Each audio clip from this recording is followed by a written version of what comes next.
ವೀಕ್ಷಕರೇ, ಸಪ್ತಶ್ವ ಚಾನೆಲ್ಗೆ ಸ್ವಾಗತ.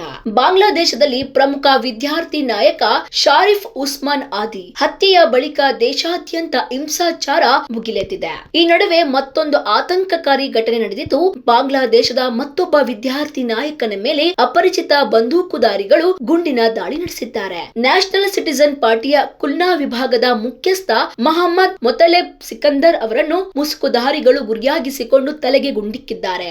ಗುಂಡು ಸಿಕಂದರ್ ಅವರ ತಲೆಯ ಎಡಭಾಗಕ್ಕೆ ತಗುಲಿದ್ದು ಗಂಭೀರವಾಗಿ ಗಾಯಗೊಂಡ ಅವರನ್ನು ತಕ್ಷಣವೇ ಆಸ್ಪತ್ರೆಗೆ ದಾಖಲಿಸಲಾಗಿದೆ. ಸದ್ಯ ವೈದ್ಯರು ತೀವ್ರ ಚಿಕಿತ್ಸೆ ನೀಡುತ್ತಿದ್ದು ಅವರ ಆರೋಗ್ಯ ಸ್ಥಿತಿ ಗಂಭೀರವಾಗಿದೆ ಎಂದು ಅಧಿಕಾರಿಗಳು ಮಾಹಿತಿ ನೀಡಿದ್ದಾರೆ. ವಿದ್ಯಾರ್ಥಿ ನಾಯಕನ ಮೇಲೆ ನಡೆದ ಈ ದಾಳಿಯಿಂದ ಬಾಂಗ್ಲಾದೇಶದಲ್ಲಿ ರಾಜಕೀಯ ಮತ್ತು ವಿದ್ಯಾರ್ಥಿ ವಲಯದಲ್ಲಿ ಆತಂಕ ಹೆಚ್ಚಾಗಿದ್ದು, ಘಟನೆ ಕುರಿತು ಪೊಲೀಸರು ತನಿಖೆ ಮುಂದುವರಿಸಿದ್ದಾರೆ.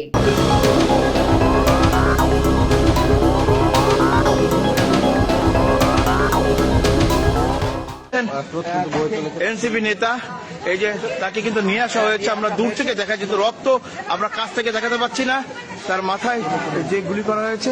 দর্শক আমরা কিন্তু দূর থেকে দেখাচ্ছি, যেহেতু রক্ত এই জন্য আমরা কাছ থেকে দেখাতে পাচ্ছি না, আমরা একটু দূর সেকশনের কারণে কিন্তু আমরা সরাসরি আপনাদেরকে দেখাতে। এই মাত্র কিন্তু আনা হয়েছে মোতালেব সিকদারকে, কিন্তু সিটি স্ক্যান করে কিন্তু জরুরি বিভাগে এই মাত্র আনা হয়েছে।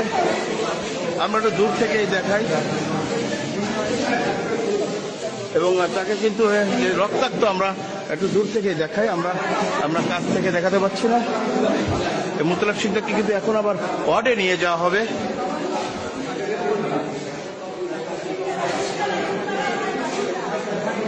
আপনারা দেখতে পাচ্ছেন এনসিপি নেতা মোতালেব সিকদারকে কিন্তু নিয়ে যাওয়া হচ্ছে, ওয়ার্ডে আবার নিয়ে যাওয়া হচ্ছে।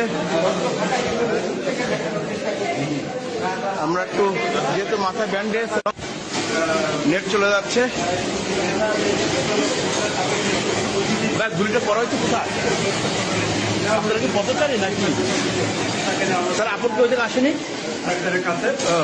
প্রথমে কিন্তু তাকে পথচারীরা কিন্তু নিয়ে এসেছে, পরবর্তীতে তার স্বজনরা খবর পেয়ে কিন্তু ನೋಡಿದ್ರಲ್ಲ ವೀಕ್ಷಕರೇ, ಇದೇ ರೀತಿಯ ಇನ್ನಷ್ಟು ಹೊಸ ವಿಡಿಯೋಗಳಿಗಾಗಿ ನಮ್ಮ ಸಪ್ತಶ್ವ ಟಿವಿ ಕನ್ನಡ ಚಾನೆಲ್ನ ಸಬ್ಸ್ಕ್ರೈಬ್ ಮಾಡಿ, ಲೈಕ್ ಮಾಡಿ, ಶೇರ್ ಮಾಡಿ. ಧನ್ಯವಾದಗಳು.